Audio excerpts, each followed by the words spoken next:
Welcome to another Telltale Books video.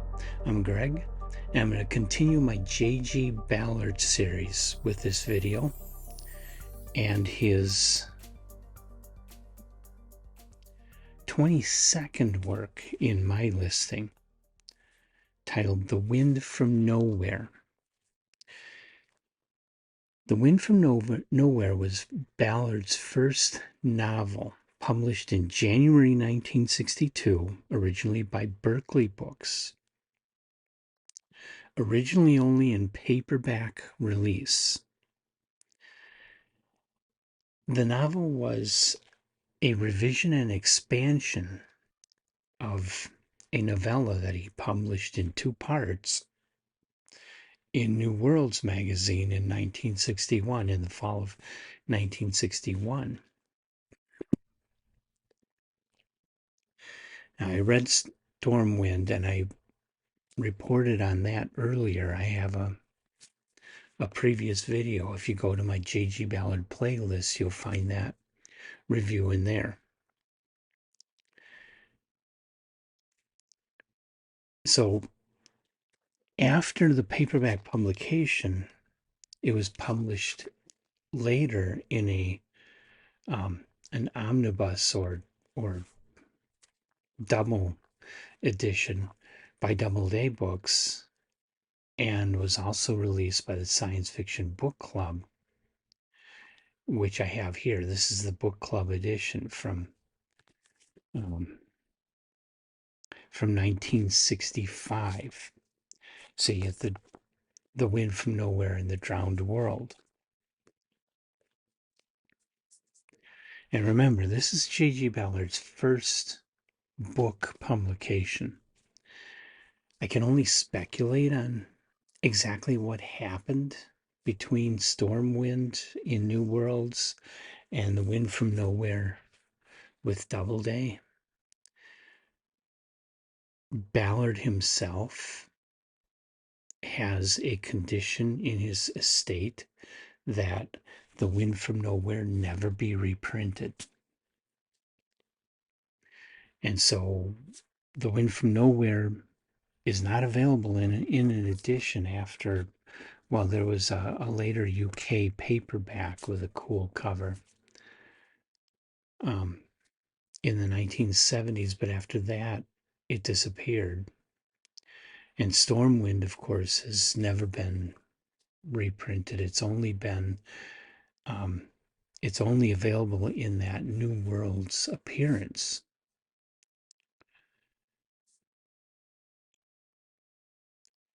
I can only guess. I don't have any knowledge. I haven't come across any reports of exactly what went on with The Wind from Nowhere, but Ballard did not want it reprinted ever again. And it's in his estate that this book should never be published again.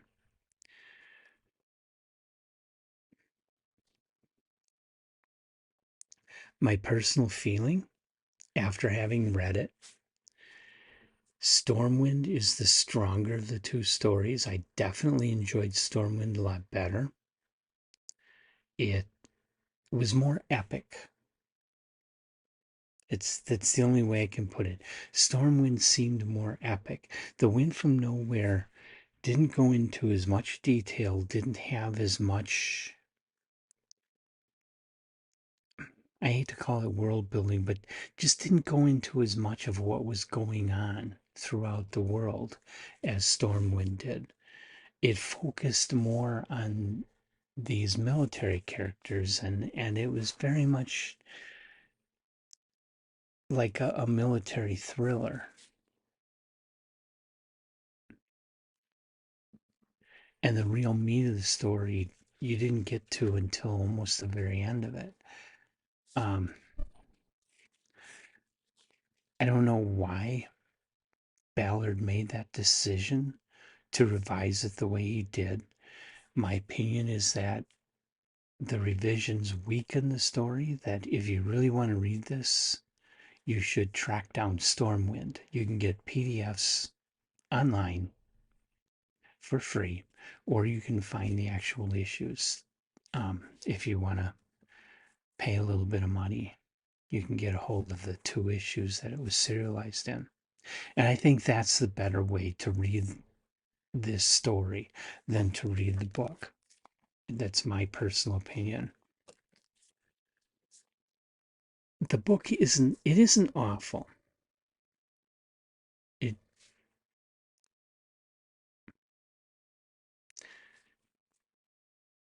it's a very short novel, and the writing is okay. You get what's going on. You get the characters. The characters are good. It's Ballard's writing, which on his worst day was still better than most of what was being done in the genre. And you have to understand it is his very first novel. But I still go back to that thing where I read Stormwind, and I enjoyed Stormwind a lot more than The Wind from Nowhere. Why did he make those changes? Why did he simplify the story? Why did he leave so much out of the story? Why did he make the choices he made? Um, Anybody's guess. Maybe he had some ideas he was experimenting with. Maybe there was editorial interference. Maybe he just wasn't up to writing a novel yet. I don't know. But The Wind from Nowhere just doesn't come across as good as Stormwind did for me. So I guess I wouldn't recommend this to just anybody. I would only recommend The Wind from Nowhere to the Ballard completist, the person who is really into Ballard and needs to read it all like me. Then you want to read The Wind from Nowhere, and you'll probably enjoy it. It's just not, like I say, having just read Stormwind and then read The Wind from Nowhere. The Wind from Nowhere just seems like a slighter, weaker story. Sorry. So have you read The Wind from Nowhere? Leave your comments. I want to hear what you have to think. Do you agree with me that this was a mistake? Do you agree that that's probably why Ballard doesn't want it reprinted? Put it in the comment section of the video for everybody to appreciate. And I hope you'll come back for more J.G. Ballard exploration. This one was number 22. The next one, like I say, The Drowned World was his second novel, but once again, before he published the novel, he published a shorter version in a magazine called Science Fiction Adventures. Also in January of 1962. So that's going to be my next Ballard, is the short novella version of The Drowned World.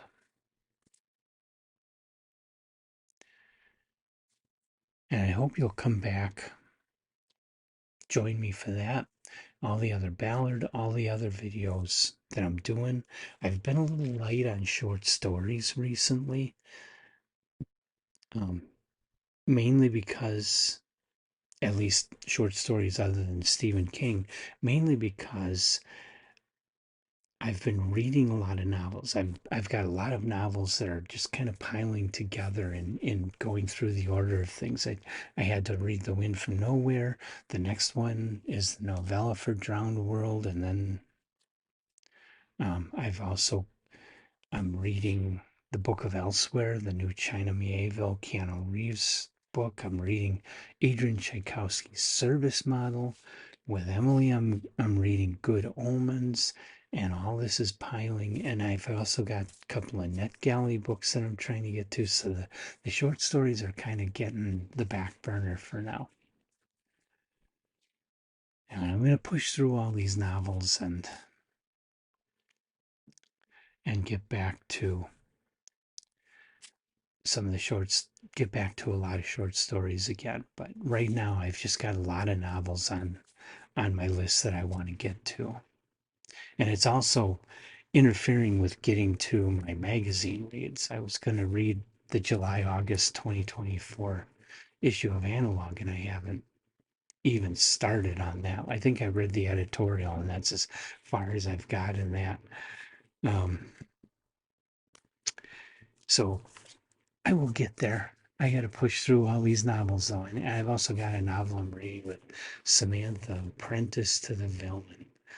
I don't know if I'll do a video on that one. I did the first book, Assistant to the Villain. Maybe I'll do Apprentice Villain to the Villain. Maybe not. Assistant to the Villain was good, but not my sort of thing. Apprentice to the Villain, I expect to be more of the same. So anyway, come on back. And until then, hit the like button, hit the subscribe button.